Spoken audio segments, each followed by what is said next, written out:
کیا آپ سال 2122 دیکھنا چاہتے ہیں؟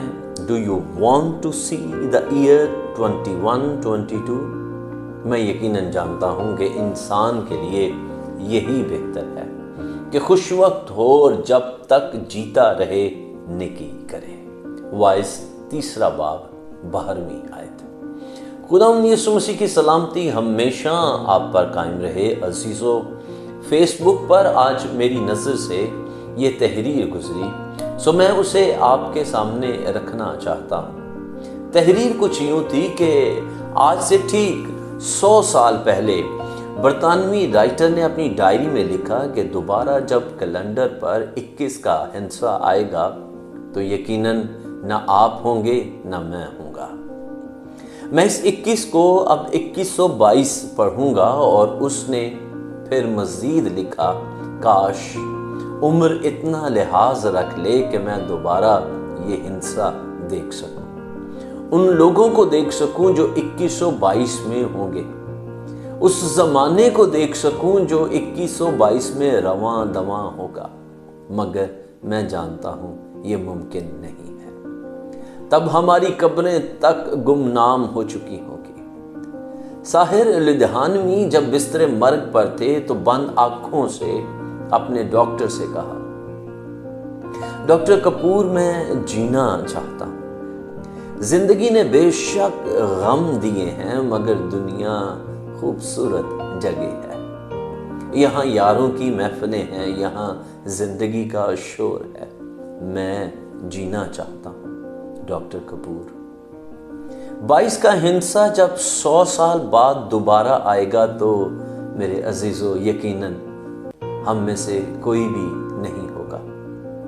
ہماری قبریں قبرستان کے گنجان حصے میں ہوں گی، کچھ دھنسی ہوئی، کچھ دبی ہوئی، لیکن یہ انسان کی حسرت ہے کہ کاش وہ جیتا رہے۔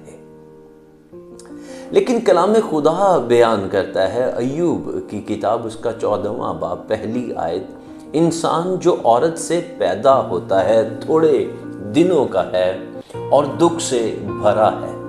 انسان کی یہی حقیقت ہے، اسی لیے کلام خدا صلاح دیتا ہے کہ انسان کے لیے یہی بہتر ہے کہ خوش وقت ہو اور جب تک جیتا رہے نیکی کرے۔ میرے عزیزوں، ہم یقیناً 2122 تو نہیں دیکھیں گے، لیکن یہ ممکن ہے کہ ہم 1000 سالہ بادشاہی کو دیکھ سکیں۔ یقیناً یہ فانی بدن تو مٹ جائے گا، لیکن یہ ضرور ہو سکتا ہے کہ ہم اس فانی بدن کو بقا کا جامہ پہنا لیں اور حیات ابدی حاصل کریں، کیونکہ پہلا کرنتھیوں کا خط اس کا 15واں باب 53ویں اور 54ویں آیت میں کلام مقدس یہی سکھا رہا ہے، کیونکہ ضرور ہے کہ یہ فانی جسم بقا کا جامہ پہنے اور یہ مرنے والا جسم حیات ابدی کا جامہ پہنے۔ اور جب یہ فانی جسم بقا کا جامہ پہن چکے گا اور یہ مرنے والا جسم حیات ابدی کا جامہ پہن چکے گا تو وہ قول پورا ہوگا جو لکھا ہے کہ موت فتح کا لقمہ ہو گئی۔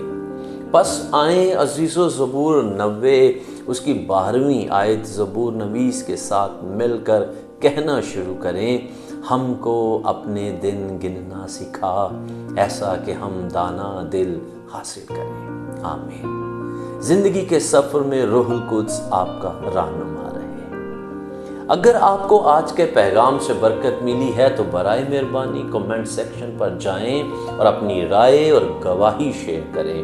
آپ اپنی دعا یا درخواست بھی بھیج سکتے ہیں تاکہ ہم آپ کے لیے دعا کریں۔ شکریہ۔ God bless you۔